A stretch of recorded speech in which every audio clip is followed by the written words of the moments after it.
Okay, so tingnan po natin ang ating mga Bible sa 2 Peter. 2 Peter chapter 3, verse 8 and 9.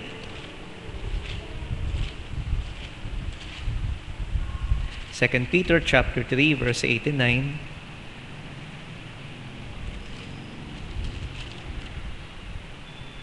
So ito pong sinulat ni Peter, But beloved, be not ignorant of this one thing, that one day is with the Lord as 1,000 years, and 1,000 years as one day.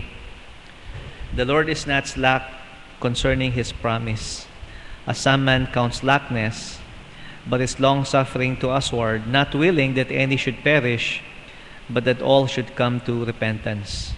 Verse 10, But the day of the Lord will come as the thief in the night, in which the heavens shall pass away with a great noise, and the elements shall melt with fervent heat. The earth also, and the works that are therein, shall be burned up. Seeing then that all these things shall be dissolved, what manner of persons ought ye to be in all holy conversation and godliness? So Peter is telling us about the yung pong isang araw, okay? Sa perspective po ng Panginoon. Okay, sinasabi niya po rito that as one day is like 1,000 years. And 1,000 years as one day. So napakaliit po ng oras ang tingin ng Panginoon sa panahon po natin, na yung 1,000 taon parang isang araw lang sa Kanya. So kung sabi natin ang bilis ng panahon 2014 na, tapos maya-maya hindi mo mamalayan 2015 na naman mas lalo na sa Panginoon, mas mabilis ang paglipas ng panahon sa Kanya. Can you imagine, if you divide 1,000 years sa 24, kung sabihin natin one day is 24 hours, and ibig sabihin ang isang oras sa Panginoon ay mahigit 40 years na sa atin. So sa perspektibo ng Diyos, ang buhay ko wala pang 2 oras. Okay?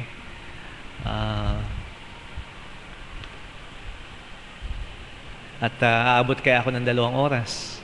Okay? Parang nanood lang ng pelikula, yung buhay po natin ay sadyang maigsi sa harapan ng Panginoon. But for us, of course, it's a long time. Okay? And alam niyo po, we could never say, okay, na yung maigsing buhay natin, which is sinabi doon sa Psalm 90, 310, kung 4 because of strength, okay, bonus na yun, blessing na yun. Maigsi po talaga ang panahon po natin sa mundong ito.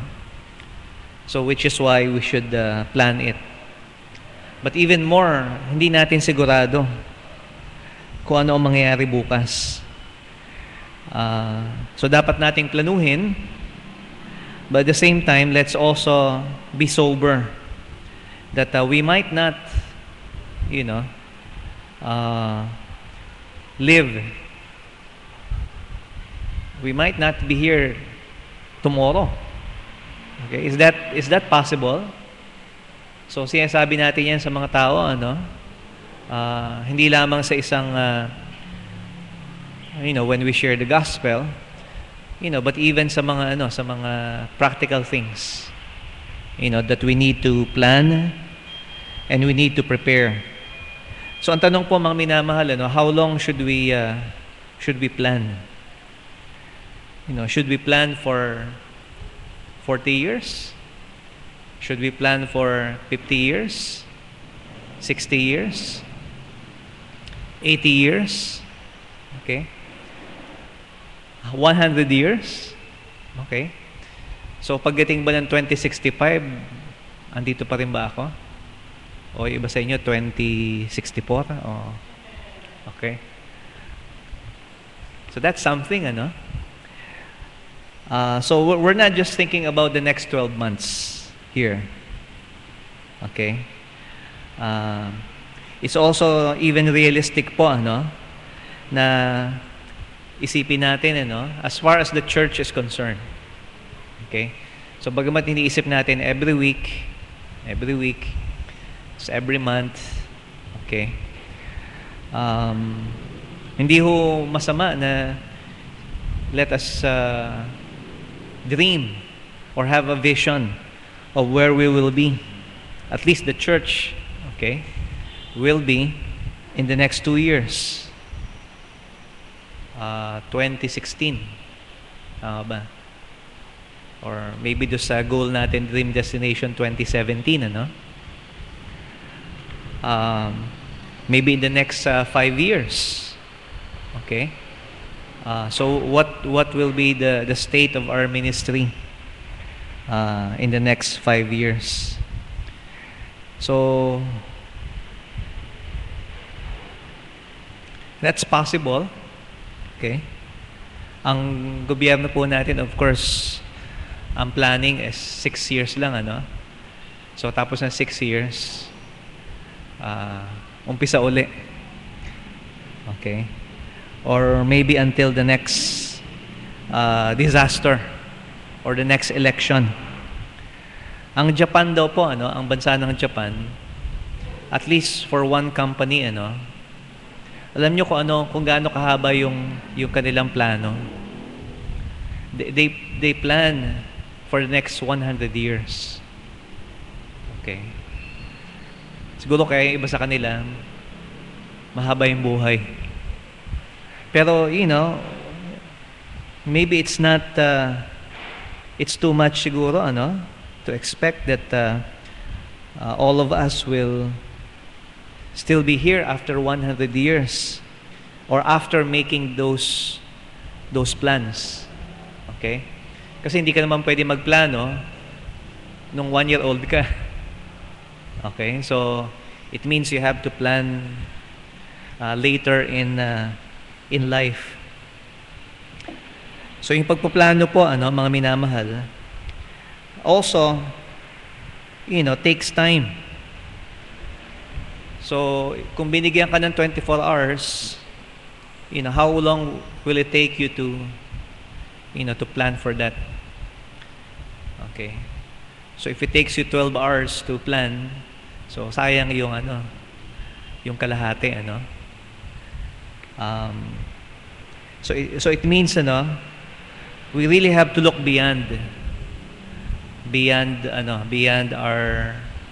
this year, and even beyond our own generation.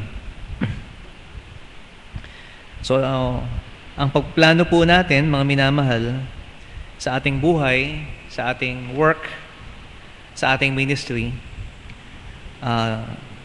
goes beyond ourselves for the next generation, for our children or, grandchildren. Okay? Na sana andito sila sa Las Piñas, ano? At, masasabi nila na yung mga magulang nila, yung mga lolo nila, they went to this church. Okay? Si Andre, okay? Sabihin niya na, siguro siya na yung magpipreach pag Wednesday, Ni ate alam. Okay? Interesting to, think about, all these things. Okay?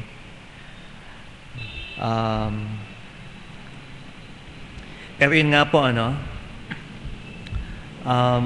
while we may be excited, dapat ihanda po natin yung pag-iiwanan natin. kay yung susunod na na generation. Hindi ba? They will make their own plans. Hopefully they will not depart dun sa nakita nila sa kanilang mga magulang. Okay? Di ba parang nakikita niyo yung iba nagpaplano ng mag-asawa, di ba? Magpakasal. Siyempre, anong susunod doon? Magkakaroon sila ng sariling family. Which makes us feel, old. Di ba? Pag linggo, dalawa yung tumatawag sa akin, lolo. Mga anak ng pamangkin namin, tawag sa akin, lolo. So, parang, it's unusual, pero yun nga po, we need to prepare, the next generation. Mostly, there are children. But at the same time, tandaan po natin, there's no guarantee. Wala akong insurance para masabi po natin na lahat ng iniisip po natin, lahat ng pinaplano po natin, di ba? Pag nagpa-insure ka nga, di ba, sinasabi sa'yo, oy, we have been around for hundreds of years. Okay? So, subok na kami, matibay na. Okay? Marami na kaming natulungan. Well, there's no guarantee. Diba? Kahit nga sa Amerika, makita mo yung Lehman Brothers, diba? Bumagsak. Yung Barings. Ano ba yung Barings? Bangko ba yun? O, I don't know. So, people put money in those institutions na akala nila hindi talaga mawawala. And they've been around for a long time. Okay? Mas matanda pa sa Pilipinas yung iba. Pero bumagsak pa rin. So I'm not saying it's wrong na magpa-insure tayo o mag-invest tayo, But there's really no guarantee, okay, that these things will remain.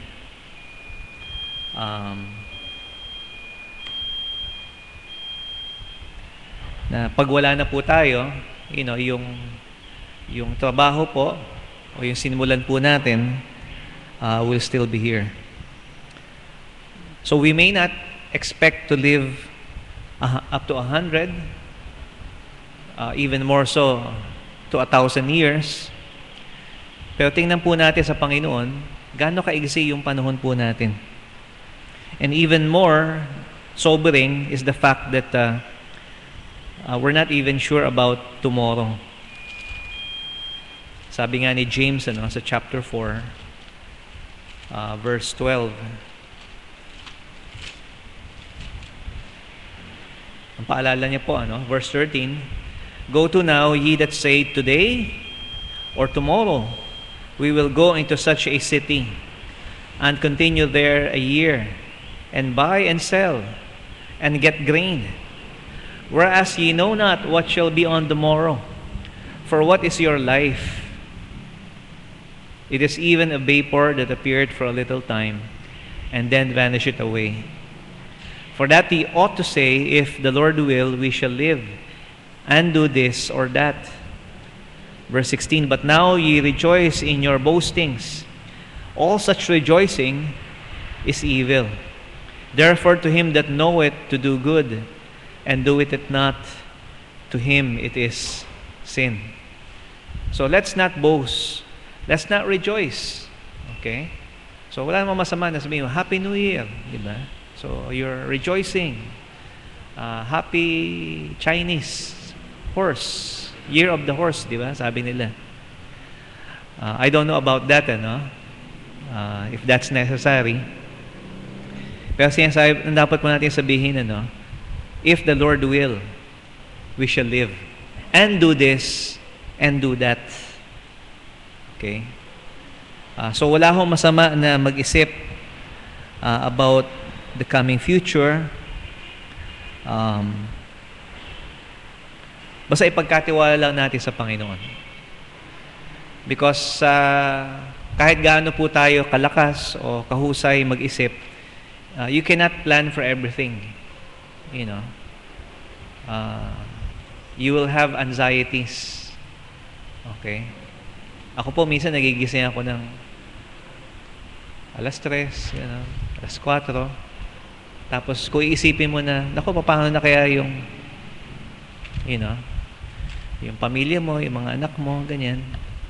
You know what? You will lose your peace. Siguro, kaya ka ginising ng Panginoon para pag-pray mo yung iba.